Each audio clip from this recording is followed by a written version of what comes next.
new season of Alone in the Wilderness is here, and contestants are facing both paradise and torment. Some have fancy shelters but starve daily. Some live in dirty pits but enjoy beautiful fireworks. Some are so hungry they don't even dare to poop, while others catch so many fish their hands are sore. Vowing to ditch their families and outlast the production team, it's now day 27 with 5 contestants. The weather is great today. Aid started his day with some exercises. He's the most comfortable right now.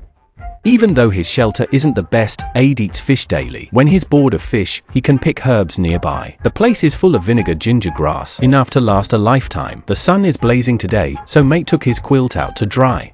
I've never seen anyone dry a quilt on a survival show before. Mate's clearly settled into life here. Mate has also made a new net setting device. This fixture works with his raft. He's almost out of fish. It's time to catch some more. Rams is lying in his shelter. He cooked a pot of ginger fruit for breakfast. After breakfast, he donned his waterproof suit and headed to the shore to check his net. He found a big fish, but it was already frozen stiff. This fish is huge, about 10 pounds. It's enough to last him 2 days. The last time he ate fish was 2 days ago. Catching this fish today is a huge surprise. Rams returned to his shelter and started planning his meals. He'll have half the fish for lunch and the rest for dinner, saving the head to make soup for breakfast tomorrow.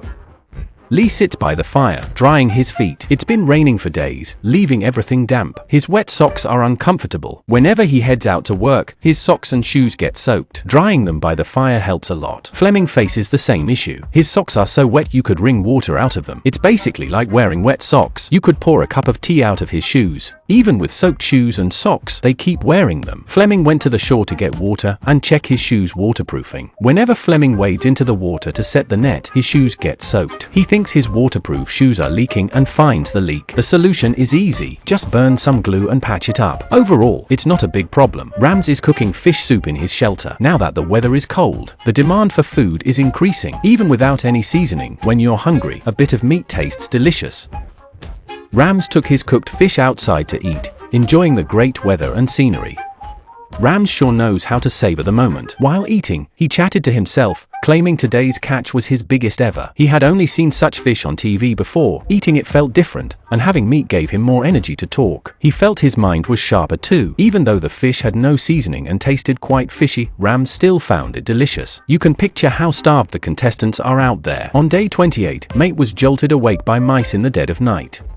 He watched the mice darting around the shelter. Clueless, Mate was so hungry he didn't even dare to poop, and the mice were looking for food in his place. It was like a pipe dream. Mate was very annoyed after being woken up by the mice. He had just dreamt of a feast, only to wake up to an empty stomach. That mouse had no idea it was in danger. When morning arrived, Mate, who couldn't sleep because of the mice, decided to make the mouse pay dearly. She was making a wooden chair, mainly to pass the time. With such good weather, not going fishing and wasting time here seemed crazy. Sitting on this chair made it easier to enjoy the sunshine. Basking in the sun on the stool felt much more comfortable. Mate's thoughts drifted back to family time. Everything was fine except there was no fish to eat. Rams decided to set up 2 nets today. After a big fish meal, he had the energy to work. She chose a new spot for the nets, hoping to catch more fish. This area seemed deep. Rams decided to set the net here. He tied a stone with a rope and threw it into the water. 3 meters was his limit. He hoped this would snag some fish. Rams was now using 2 nets, hoping to snag at least 1 fish. He wasn't very confident, though.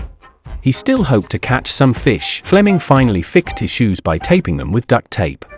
But he doubted they were waterproof, so he covered them with a fish bag. Why all the hassle? Once prepared, he went to check the nets, but they were empty. Back at the shelter, Rams reflected on how setting the nets was always a hassle. He had to either toss stones from the shore or wade into the water to place them. This way of setting nets seemed tricky. In reality, it's quite complicated. Rick's shelter is a total mess, worse than a pigsty. I think this mink is using the entrance as its bathroom. There's a great environment all around, yet he chooses to live in this muddy swamp. When we evaluate shelters, we usually highlight the best ones. But this time, I have to say, Fleming's shelter is the filthiest ever on Alone in the Wilderness. How much time does it take to move a shelter? He spends time on the fire pit every day. This guy probably builds fire pits for fun at home too. Rick is using wood to build a fire pit in his shelter, aiming for perfection, but it ends up as messy as his shelter.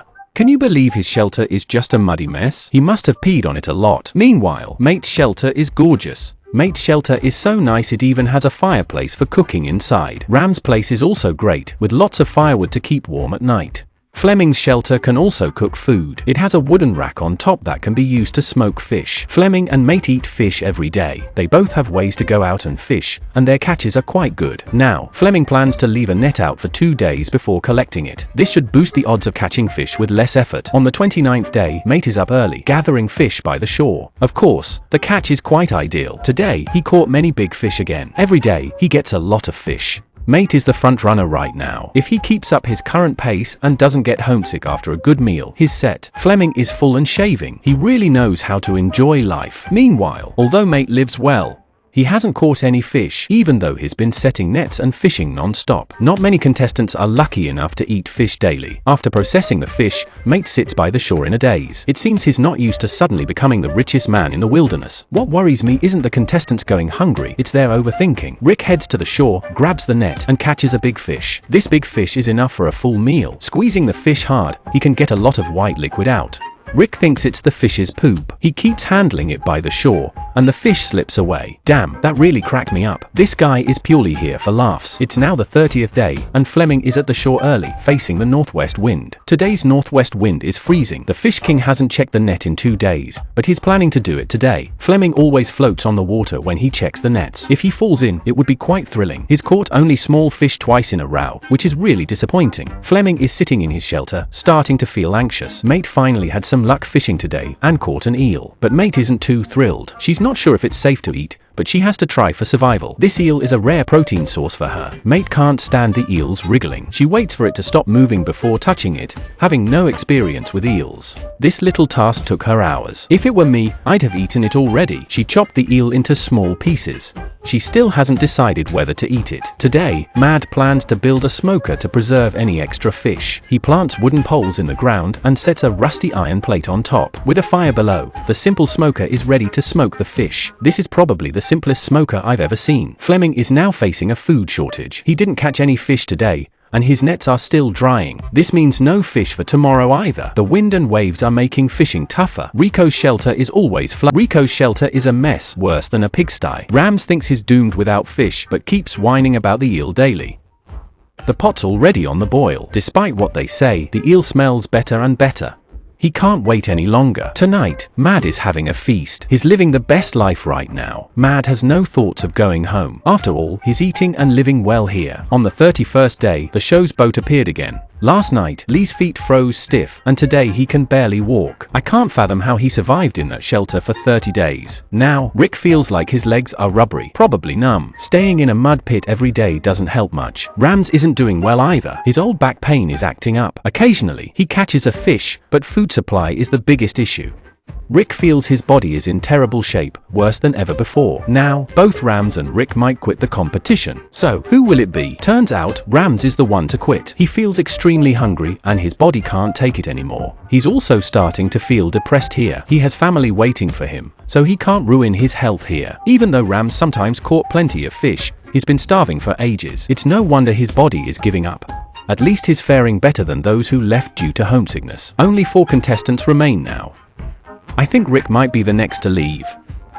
If Rick wins, it would be another case of luck beating skill. Mate's loving life, fishing, and caring for his horse daily. He's super happy and the current favorite to win. He's even singing on his raft. It's day 32, and Rick is still building bonfires. He's trying to make a tree-shaped bonfire.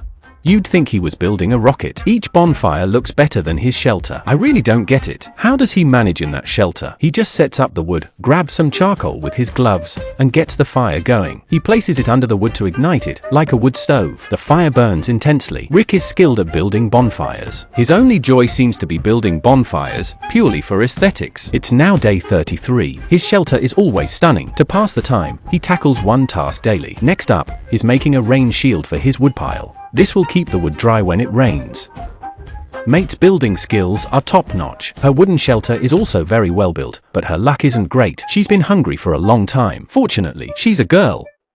Berries can keep her going for now. The show's boat showed up again. Rick's quitting. Finally, he's out. His shelter was so dirty, I always wanted to complain. She might be the first contestant ever to live in a mud pit. Lighting bonfires daily won't cut it for survival. After all, it's not just about making fires. Rick's departure was expected, so what surprises will the contestants bring us in the next episode? Looking forward to the next video update.